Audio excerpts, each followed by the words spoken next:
Hey everybody, it's me, Aaliyah, coming to you today with some more information that I think is very valuable to the group. So we're talking about taking control of your legacy.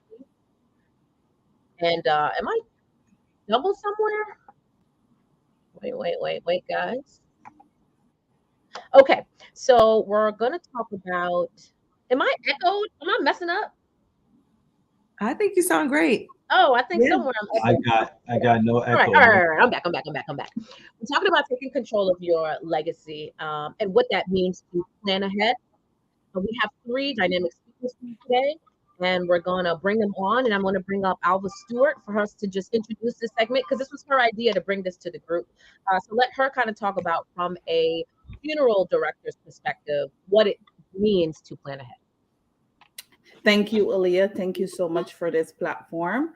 Yes, my name is Alva Stuart. I am the owner of Stuart Funeral Services. I am a licensed funeral director. And today we're talking about pre-planning and basically how I start the conversation with anyone who I'm encouraging to pre-plan. I ask them first to show me their phone, show me some pictures in their phone of who is the most important person to them. I ask them how much do they love them. And then I say, if you didn't come home one day, how will it impact that person? Yeah. Would they grieve once or would they grieve three times? Grieve once, meaning, the loss of you, or would they grieve three times? Would they grieve at your funeral? Would they grieve at the loss of your income? Or will they grieve, because they have a long court process ahead of them? The ideal scenario when I sit with a client that has lost a loved one, we sit and we plan the funeral that your loved one deserves. It means that there's no limitations for, when I present them with the different options, they choose whatever their heart's desire for that person, whatever, the person really deserves. The funeral is paid for easily. They don't have to touch their savings. There's money left to invest after the funeral. There's money left that, the loved ones can put a down payment on a house. The kids can go to college. The assets that they have are transferred immediately. And this is not affected by the court. You don't have to go through a long process. I brought this idea because they're common pains I see as a funeral director every day, all day. Yeah. I sit with families, they don't know if the loved one would have preferred cremation versus burial. Yeah. They don't know sometimes where the funds will come from. Yeah, you might have insurance, but you didn't know that the policy had conditions, that your dad took out a loan. So therefore, the insurance company has to take out that loan first to be paid back. Yeah. So then, for example, $1,000 is left because they have to take it from the death benefit. $1,000 cannot do much if you have a bill for $8,000, and that is the range of a funeral. You may know that the loved one had bank accounts, but you don't know where the accounts are. There's no beneficiaries listed. They may have a will, yes, but probate has to happen, and that takes time. And Naomie would talk about it later. Yes. But it takes time. But you have a family coming in the next 5 days to attend the funeral. Don't even talk about the family fights with the decision at the We funeral. What all are the have heard about decisions those. to make? Yeah. There, yes, there's house and there's property left. There's going to be family fights. So I I do encourage have a people question to for do you. pre-planning. So when we talk And about pre-planning is simple. We have two types. okay. Mhm. Yeah, no, I think you're about to answer my question. Like when you say pre-planning, like how much of this can we really pre-plan? You're breaking up. You're I'm breaking up. sorry. How much of this can we pre-plan? When we say pre-planning, what does that mean? I cannot.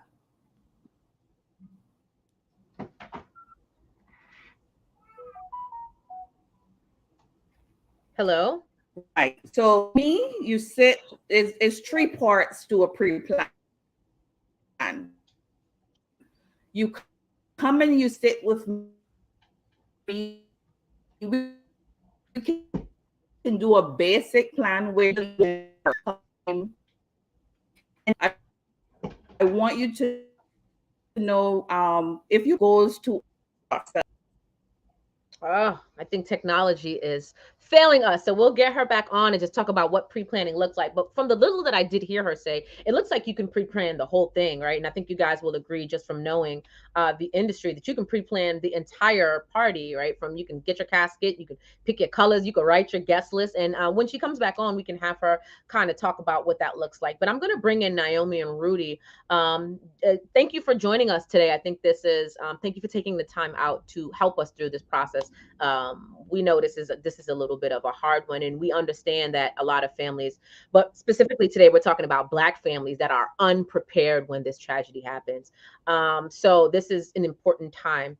What I want to ask Naomie, just from an estate planning attorney's perspective, how can I ensure that I make all of these plans? I sit with Alva, I plan out everything. I got my dress ready, I got my hair ready.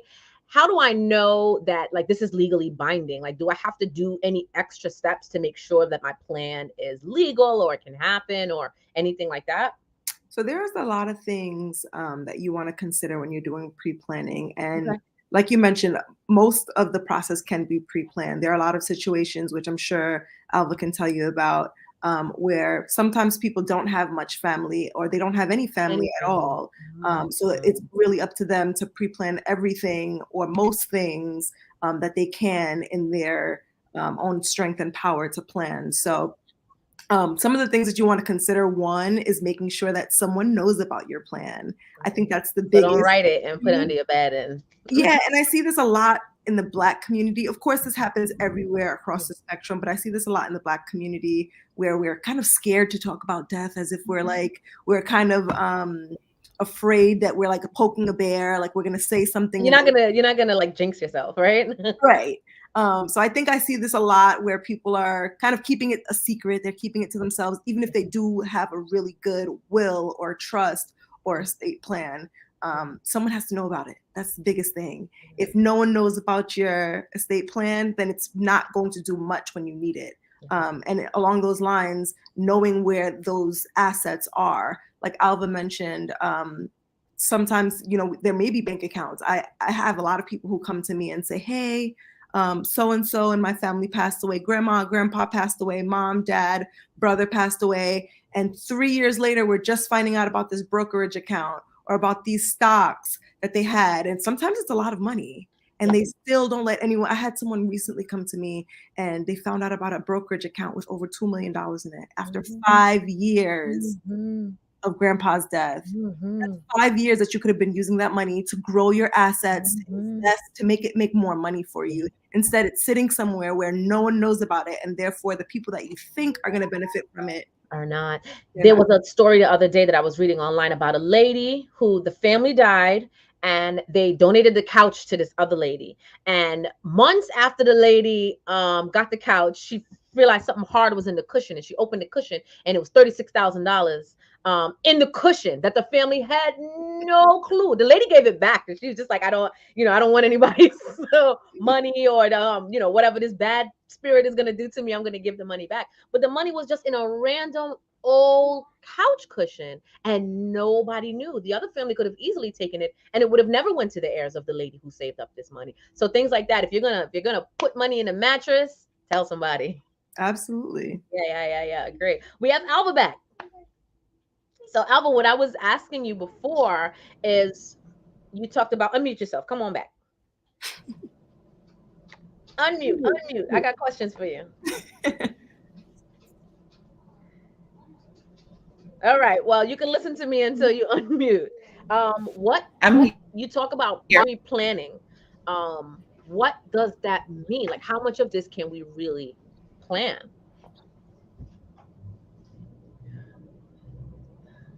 She seems to be frozen again. All right, we got to get Alva some 5G. So we can do a basic where Dang, I want to know. It's so juicy. A little. We can do a basic. Hi, I'm here. You can hear me? Yes, there you go. Yeah. general plan versus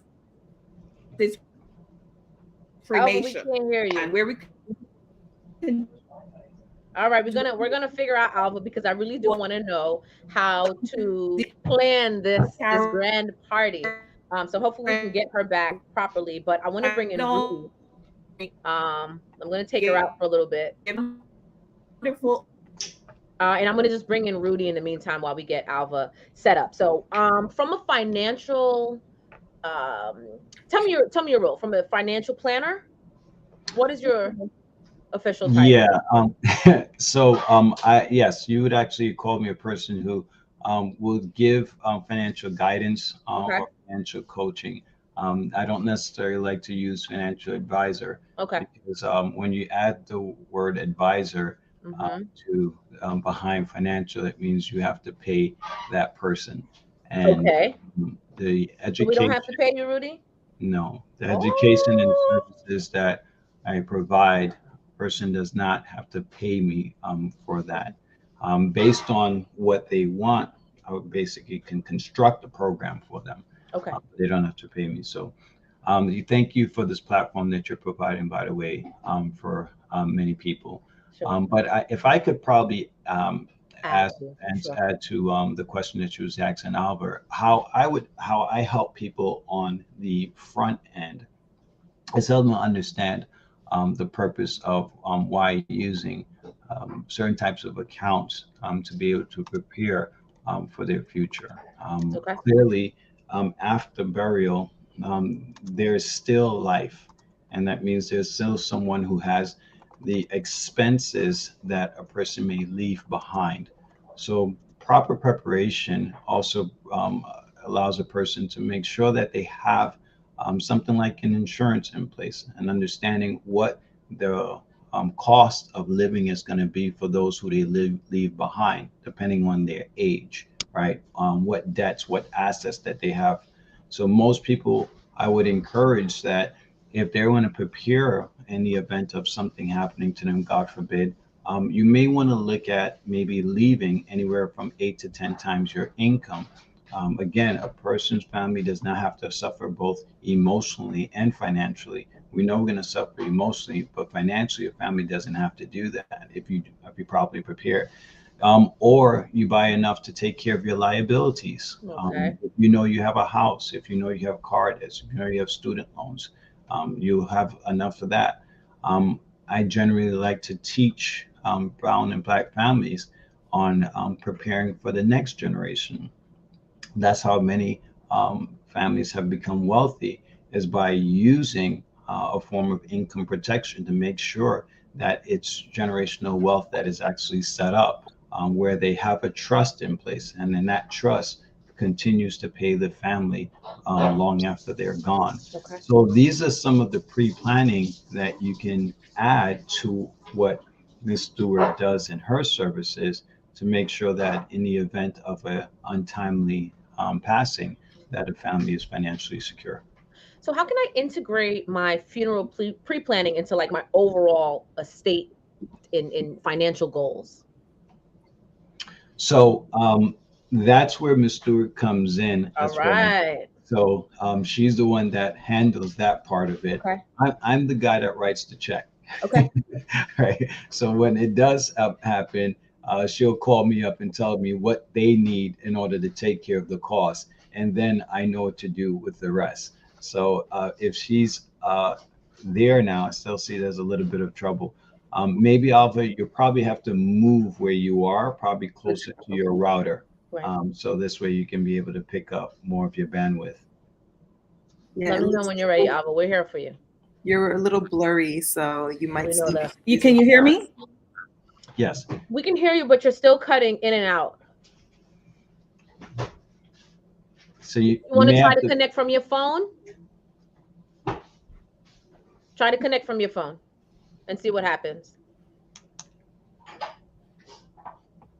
Okay, so just I want to bring back in Naomie.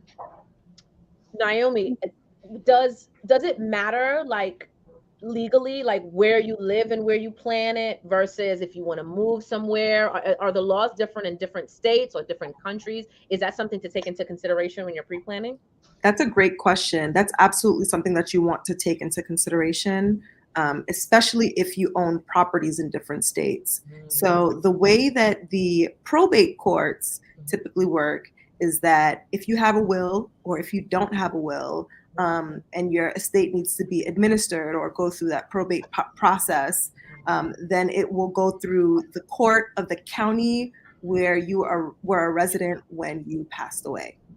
And that's why sometimes it's important to think about the plan in advance, because if you consider yourself to be a resident of multiple different places because you have a summer house and you spend half the year in one place and the other half of the year somewhere else, you want to take that into consideration for a few reasons. One, some courts just take longer than others. If you are on the East Coast or on the West Coast, those courts typically tend to take a lot longer when it comes to administering an estate for probate purposes, especially now after COVID has really delayed things in the courts significantly.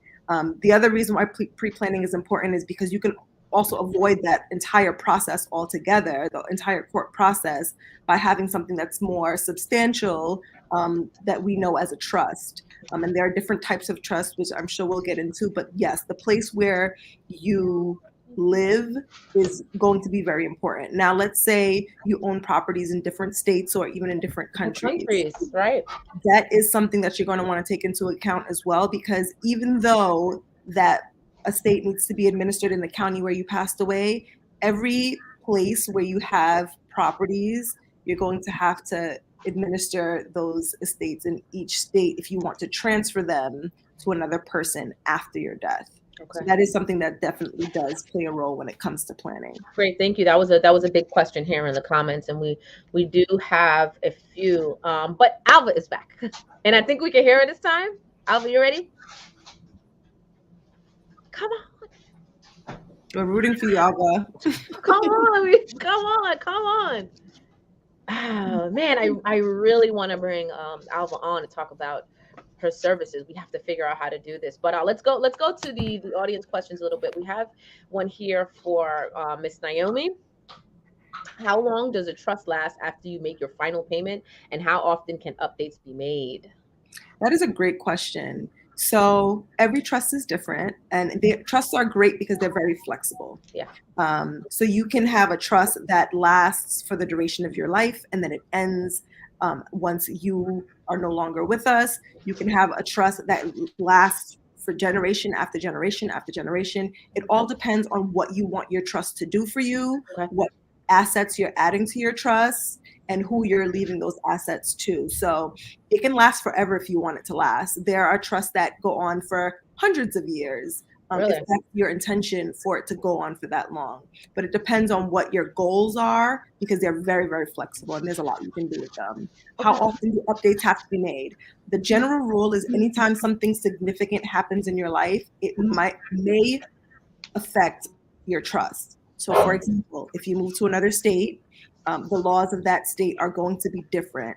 The laws of the state where you live will have to be your trust will have to be updated to the laws of the state where you live. So it might need an amendment or a restatement, and that's probably one of the bigger changes that you'll have to make if you have some significant change, such as moving.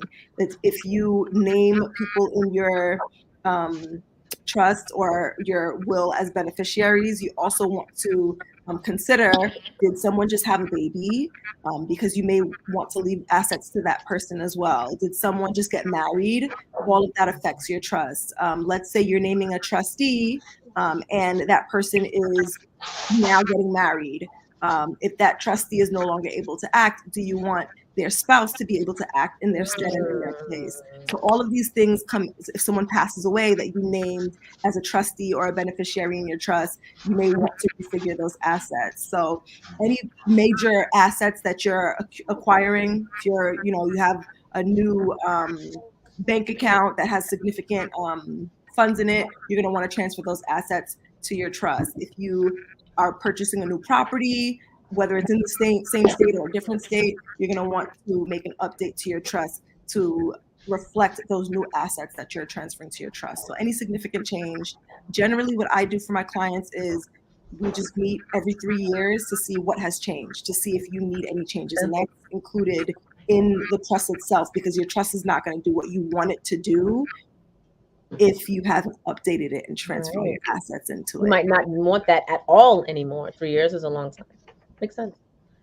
So I think we have Alva. Yes. I think we have it. Alva, do this for me. Turn your phone this way. Yeah. We got it. All right, Alva. This has never happened before, but yeah, life is like that. Life comes at you fast. Yes. So you gotta have a plan B. But you're on. So let's even just start over with you. Tell us your name, the name of your business, and the services you provide, specifically in pre-planning your legacy. Yes.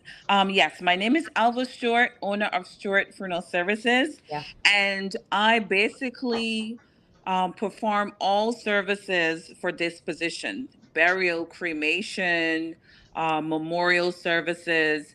And a big part of my business is pre-planning. So I sit with people who not necessarily are sick. They just want to do better for their loved ones. So they sit with me. They can do a basic plan where we do a general. For example, I want to stop you right there. I think you said something really important. You don't, this is not for when you're sick and you know you're going to die in 30 days. That's not what this is about. This is about, we all know the path of life. We know how this goes. So don't even wait until, that you can plan this at any part. And I hear that you can just update it every 3 years or whatever time span you choose, but that's just anybody can think about this at any I point. have So thank you, families Alva. that have sat with me that update their pre-plan every week. Like, hey, I'm changing what I'm wearing. Yeah, it's a party. I want to add 2 more limos because my family's getting bigger. Yeah, So, I'm talking to my cousin again. She's back on the guest list. Yes, and they call and they ask, if I know of ways they can pay for their funeral. So, I tell them they can do a trust, they can pay, monthly, or you can sit with Rudy to get a policy, or if you have insurance, he can do a policy audit, because sometimes I'm on the end of the receiving end. Sometimes families do have life insurance, but then when we, are expecting the funds to be paid, we find out different things. So it's best if you have insurance or anything, you can do a policy audit to just make sure, that you understand what you have. And then I have some families also, they're interested in, the trust and the will. So, that's where, I call it the trio, because pre-planning is a package. Sure. So that's beautiful, wonderful information to know. So if anyone is listening and this is the trigger that's setting it off, and you want to just sit down with someone and just get the ideas out of your head and put them on paper, please reach out to Alva. Her information is on the bottom of the screen. We can reach out to her and just start this process, just start the conversations and start to just get used to planning your life and beyond your life. I think that's something that we all need to do. So you mentioned life insurance and policies. How does that play a role in pre-planning? So basically you can sit with me and we can, you can basically, say what you would want for your funeral. So then when you have an amount, for example, that I need to have an amount that will cover the funeral and also cover my income. So if you're the sole breadwinner, you have to look at your income and choose a policy, or have a policy that will cover the income, because as soon as you pass away, there's no income coming to your family. So Rudy can sit and do a formula based on your income to see how much is enough coverage that will cover your funeral bill and leave back some for your family to do things, go to college, put a down payment on a home, because the funeral is just for you, but after, your loved ones have to live on. So it's all about protecting your income. Okay. And so I don't know who can answer this one. I think maybe, I don't know everyone's experience with this or what their specialty, where this goes, but I think a lot of people, like my friends and my peers, we're all trying to figure out how do we have this conversation with our parents, right? So what is the way to say it, or what's the easiest kind of way to start to talk about it with our parents, because they'll say it when they're upset, like, "Oh, I'm gonna die soon, and soon that I'm gone," or whatever they want to say to tell us that, they're not gonna be here forever. But there's never really a plan with that. It's just a threat. But we never really sit down and have the conversation. So does anybody have advice? I don't know if anybody's had it with their parents, or how it went, or what you think the best way to do that is. Well, I already planned my funeral. I told my mom, hey, we need to look at this here. Yeah. And that's how I approach the conversation with my mom. And I always tell people, how you can approach it is, at the You end do of it the day, first. you're the one who has to go through it. Yeah. So it's best for you to have the conversation, although it's an uncomfortable situation. It's better to know. So I pass it on to Naomi, how you And can. I just like how you said that maybe like you did it first and then you told your mom. I think that's a Yes, that's a good yes, way to think yes, about it too. yes. I Go think ahead, that Diane. is the same advice that I have. So Yeah. as the saying goes, experience is the best teacher, right? So a lot of people usually want to do estate planning once they've gone through the experience. They experienced someone close to them passing away, and they had to deal with it, and they know that they don't want their loved ones to deal with it later on. They know how stressful it was on them. They know how hard it was on them, and most cases, that's when people think that that's a good time to start their planning. I had to have this conversation with my mom, and that's exactly what I did. I went through my own estate plan. I created my own plan and did it step by step. And then I talked to her about my plan. Yeah. My family's from Haiti. They do not like this conversation. This is not something that they want to talk about. Yeah. So I told her about what I was doing. And then questions come up like, why did you do that instead of that? Like, why did you have a trust instead of a will? Or why do you need 2 trustees instead of 1? Or why do you have 3 successor trustees? Or that's when the questions come in. So it's a good time for you to tell them, 1, what your plan is, especially if they're part of your plan. Yeah. So you can have the conversation with them about what their expectations are if they're named as someone in your plan.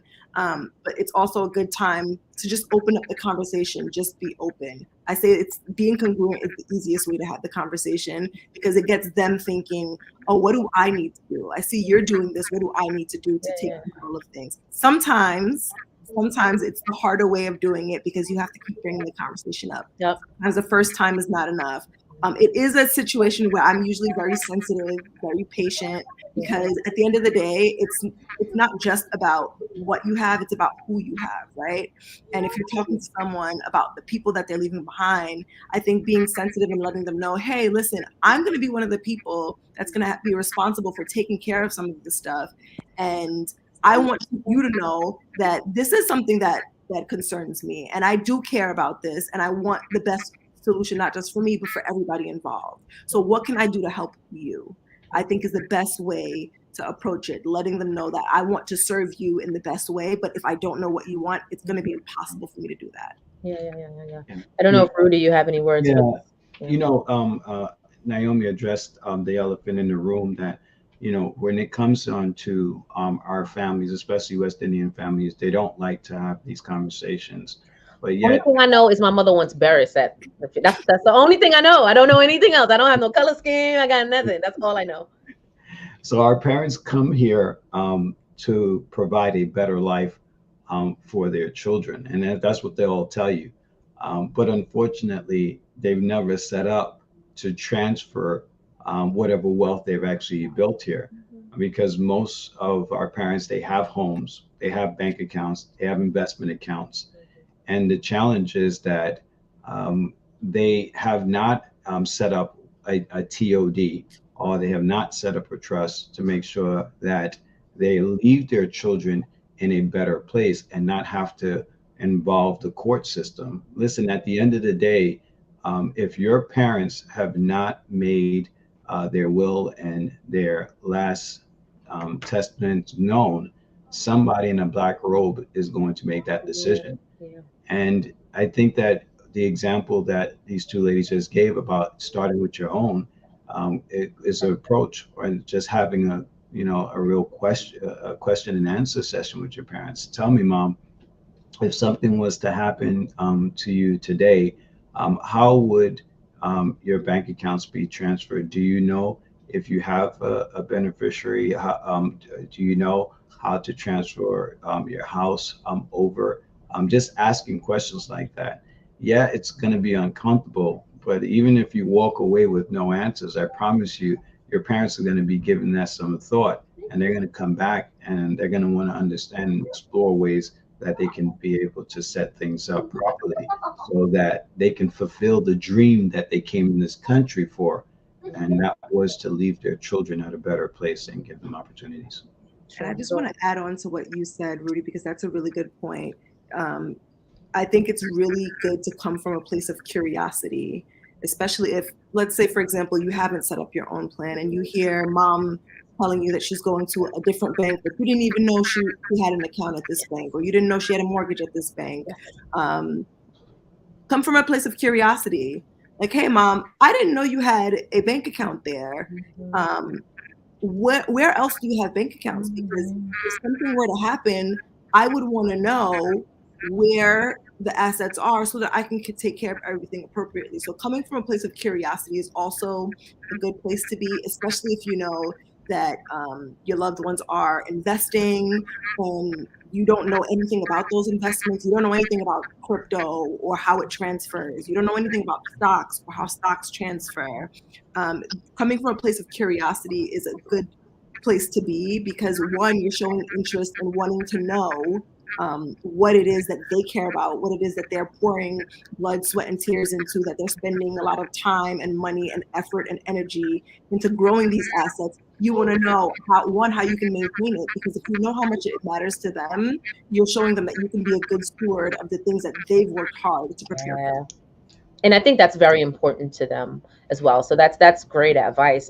Someone brought up just property, and I think this is always a big question too that I see. Like, should we be on our parents' deed? Should they leave it to us after in some kind of way? I think a lot of us, especially in Southeast Queens, Rosedale, Laurelton, a lot of homeowners, and we don't know how to take over our parents' property or what the best way to do this through taxes and whatever else. What advice do you have on just transferring property? I think that the best thing to do is to, one, don't try to do it on your own. That's what we call the poor man's estate planning, when you kind of just add your kids onto the deed while you're still alive so you don't have to worry about it later. And that's not the worst way to do it, but it depends on your situation. It's not going to be the good thing to do for everyone. The reason why I say that is because, think about this. If you're adding your kids onto your deed while you're still alive, and let's say your kids are married, what happens if their spouse survives them? Do you want that spouse to have this house with you? I'll give you a very real example.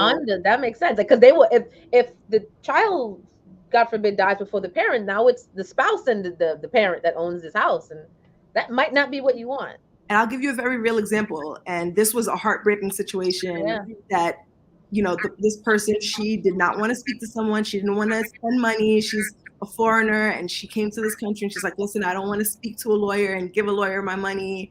And they came to me after the fact, after there was a death. So mom adds her daughter to the deed. Daughter is not married, but she has a boyfriend, and boyfriend lives in the house. She leaves all of her assets in her will to the boyfriend. Daughter passes away before mom. She gets sick and passes away before mom. Now mom owns the house with this boyfriend that she barely knows.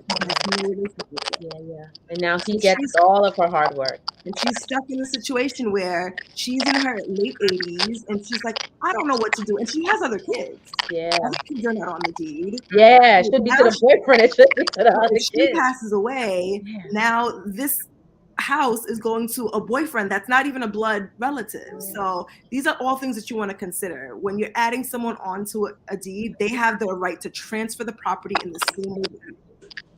Makes and sense. there I'd add to that, and you can speak to this as well. You also don't want to wait too late if you are going to do something like that, because there is something called a look back period that a person can need help and may not have enough money in savings, and that property may have to be forced to be sold to take care of that loved one. Yeah. So individuals should look into their parents' age and also their health. That if you know that eventually your parents is going to need some form of assistance financially due to health, that they don't have a lot of wealth under their name. So that lack, I believe, in this country is 5 years. I believe that it's under the country is 5 years. I don't know if you can answer to that, Naomie. 5 year look back period, where the state can actually request that this person sells the house in order to take care of their family. So I think that that's an important point because that happens a lot in our community. And you're right, Rudy. That actually happens a lot of the time where there's debts that need to be paid off, and the creditors want to be paid back. A lot of the times the court can order the sale of a property in order to pay off those debts. Got it. So someone's asking, my house is in my name only, but in New York City, there's no property deed transfer. Will a will suffice? And you're in New York. Yeah. I don't know if I understand your question. question. So I'm guessing it's, do they, instead of transferring the deed, is it better to just leave the house in a will? So whenever you leave your house in a will, you always want to consider the fact that a will is not activated until your death. So after your death, that will have to go through the probate court for the probate court to decide, one, the validity of the will, to make sure that, you know, it was a proper will. There are laws that tell you exactly how a will can be administered in each state, and then decide whether or not that property can be transferred. Again, the probate process is made for creditors to be paid back. Mm-hmm. So if you're leaving a property in a will, you always want to consider the amount of debts that you have that would need to be paid back, and who those debts are owed to. And you also want to consider the value of the property as well, because the probate process is not a cheap process. But if there's going to be transfer taxes, that's something that you want to take into consideration. You also want to take into consideration the amount of time it takes for it to go through that probate process. It might not be right away. So if you want to dispose of the property, that might be a delay and a setback for you to sell the property or to transfer the property if it has to go through that probate process. So if you have a valuable asset such as a home, I always recommend going to speak to a lawyer about whether or not a trust is a good vehicle for you to transfer your assets, so that you can avoid the probate process and the costs associated, as well as the time associated with that probate process. Makes sense. Okay. I wanna bring Alva back in to just talk back about just the pre-planning the day of, and what that looks like, and how we talked about how we bring it up to our parents when we want them to plan, but what if we want our family to just be a part of the pre-planning with us? How do you invite them to a conversation like that and don't look weird or spooky? Okay. Very, very good question. So I meet 99% of my clientele online. So that helps in terms of families don't have to be intimidated that they're going to a funeral home. You can be in the comfort of your own home. Yeah. And you can, tell your loved ones, hey, I have a meeting this evening with a pre-planner. Yeah. And I want you to join in. And you can send that link, as you know, to family all over. Yeah. So if you have kids in the Caribbean, they can join in. Yeah.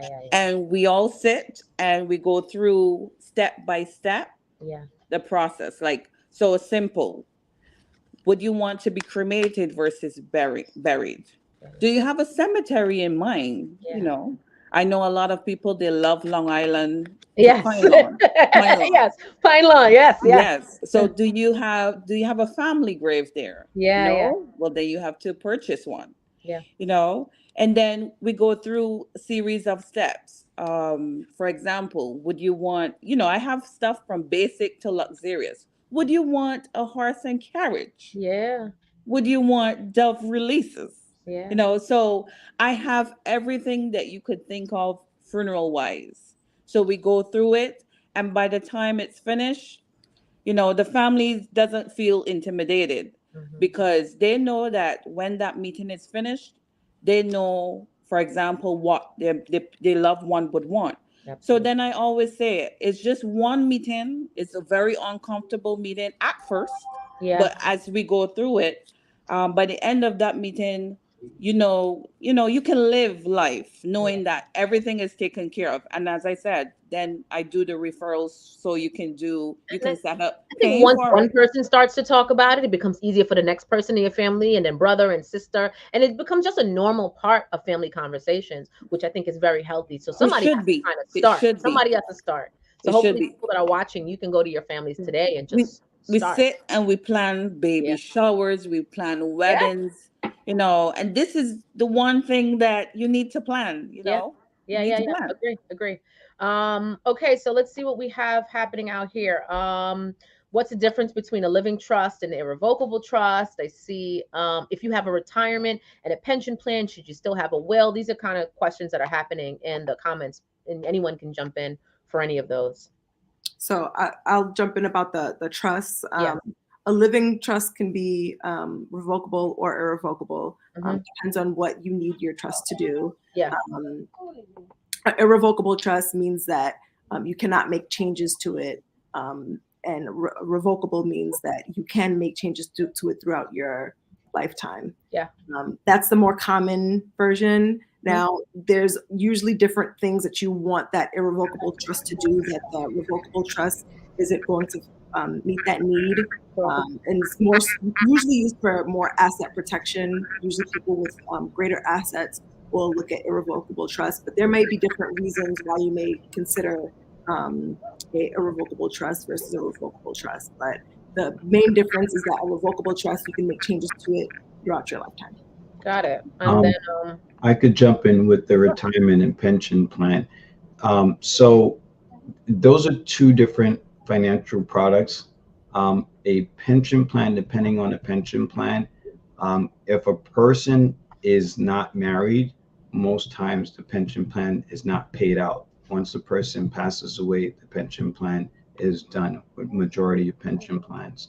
If a person is married, then depending on how they're taking the withdrawal of the pension plan, the surviving spouse can be the one. There are institutions that do provide you to leave any beneficiaries for a pension. Very few companies actually do that, where the survivors can actually receive outside of a spouse.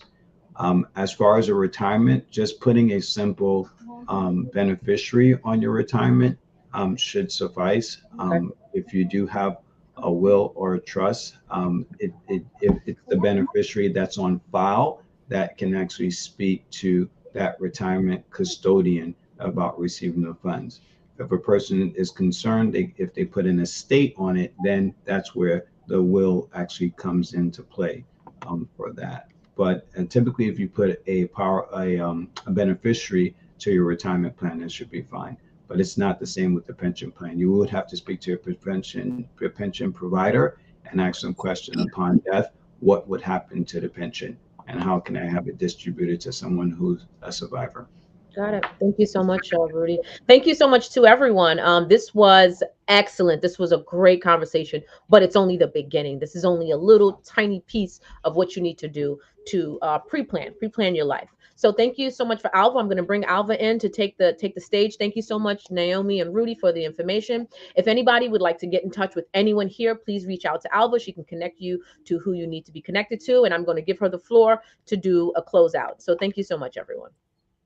Yes, thank you so much for this platform, Leah. And I really, really hope that people watch and they take action, because we as colored people, we have to do better for the loved ones that we leave behind.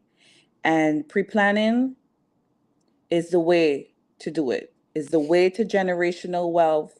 You know, informing your family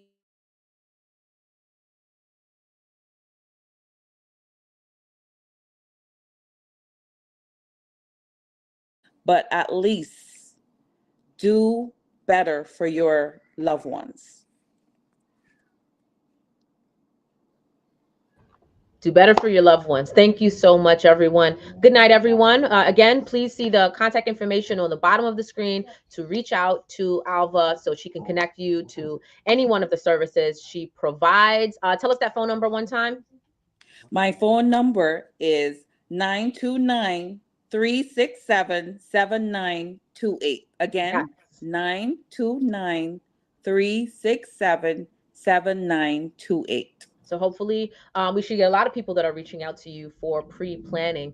Thank you, Alva. Thank you, everyone, and good night. Thank you. Thank you, Aaliyah. Thank you.